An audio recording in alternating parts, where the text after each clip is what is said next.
Aqui, novamente, uma breve história da humanidade. O Homo sapiens aí, nós estamos na página 375. Paz em nossa era. Paz em nossa era. A maioria das pessoas não percebe o quão pacífica é a era em que vivemos. A maioria das pessoas não percebem o quão pacífica é a era que vivemos. Nenhum de nós estava vivo há 1000 anos e por isso nos esquecemos facilmente de que o mundo costumava ser muito mais violento. E à medida que as guerras se tornaram mais raras, eles passaram a atrair mais atenção. Muito mais pessoas pensam nas guerras se alastrando hoje no Afeganistão e no Iraque do que na paz em que vivem a maioria dos canadenses e dos indianos. O que é ainda mais importante, que nós podemos relacionar mais facilmente com o sofrimento de indivíduos do que de populações inteiras. No entanto, para entender processos macrohistóricos, precisamos examinar estatísticas de grandes grupos e não histórias individuais. Lá no ano de 2000, guerras causaram a morte de 310 mil indivíduos e crimes violentos mataram outros 520 mil indivíduos. Cada uma das vítimas é um mundo destruído, uma família arruinada, amigos e parentes com cicatrizes para a vida toda.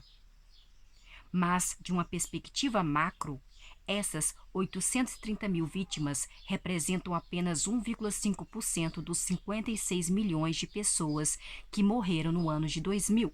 Naquele ano, 1,26 milhão de pessoas morreram em acidentes de carro, 2,25% do total de mortes, e 815 mil pessoas cometeram suicídio, que é 1,45% de mortes. Os números para 2002 são ainda mais surpreendentes. Dos 57 milhões de mortos, apenas 172 mil pessoas morreram em guerra e 569 mil pessoas morreram de crimes violentos. Um total de 741 mil vítimas de violência humana.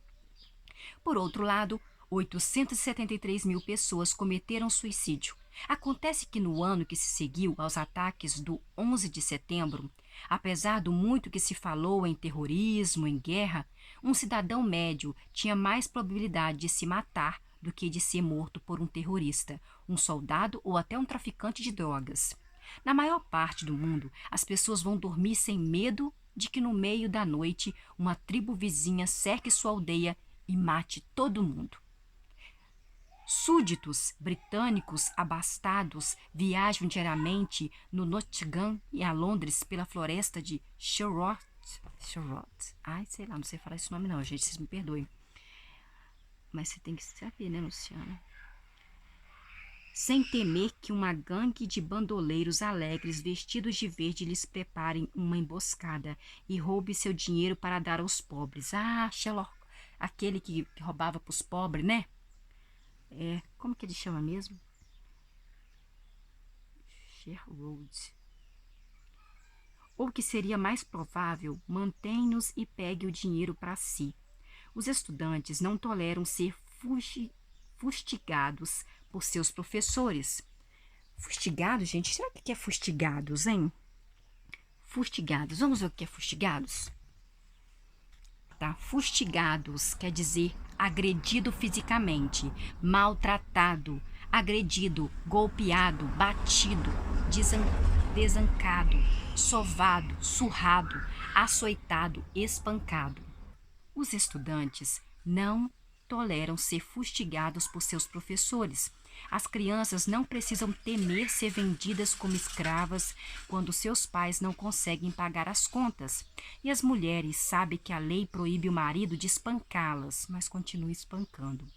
E forçá-las a mulher a ficar em casa. Cada vez mais no mundo inteiro essas expectativas se cumprem.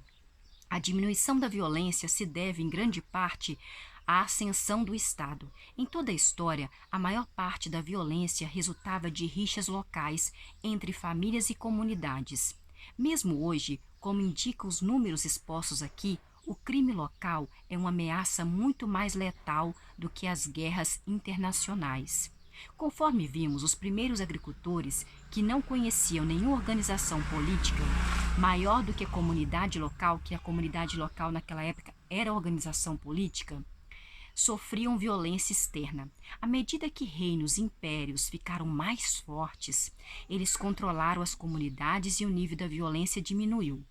Nos reinos descentralizados da Europa medieval, cerca de 20 a 40 pessoas eram assinadas todos os anos, eram assassinadas todos os anos para cada 100 mil habitantes. Nas últimas décadas, quando os estados e os mercados se tornaram todo-poderosos e as comunidades desapareceram, os índices de violência caíram ainda mais. Hoje, a média global é de apenas 9 assassinatos por ano para cada 100 mil pessoas, e a maioria desses assassinatos acontece em estados débeis, como a Somália e a Colômbia. Nos estados centralizados da Europa, a média é um assassinato por ano para cada 100 mil pessoas. Certamente, há casos em que estados usam seu poder para matar seus próprios cidadãos.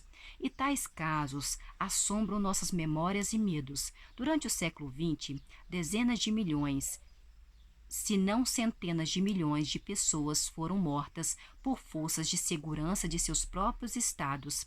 Ainda assim, de uma macroperspectiva, cortes de justiça e forças policiais do Estado provavelmente aumentaram o nível de segurança em todo o mundo. Mesmo em ditaduras opressivas, o cidadão médio moderno tem muito menos probabilidade de morrer pela mão de outra pessoa do que nas sociedades pré-modernas. Em 1964, uma ditadura militar foi instalada no Brasil e governou o país até 1985. Durante esses 20 anos, várias centenas de brasileiros foram assassinados pelo regime militar. Outros milhares foram presos e torturados. Ainda assim, mesmo nos piores anos, o brasileiro médio no Rio de Janeiro tinha muito menos probabilidade de morrer por mãos humanas do que o Yanomami médio. Os Yanomamis são uma sociedade agrícola de pequenas aldeias dispersas nas profundezas da floresta amazônica, sem exército, polícia ou prisões.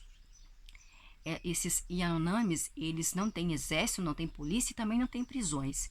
Estudos antropológicos indicaram que de um quarto a metade dos Yanomamis acaba morrendo em conflitos violentos por propriedades, mulheres ou prestígio.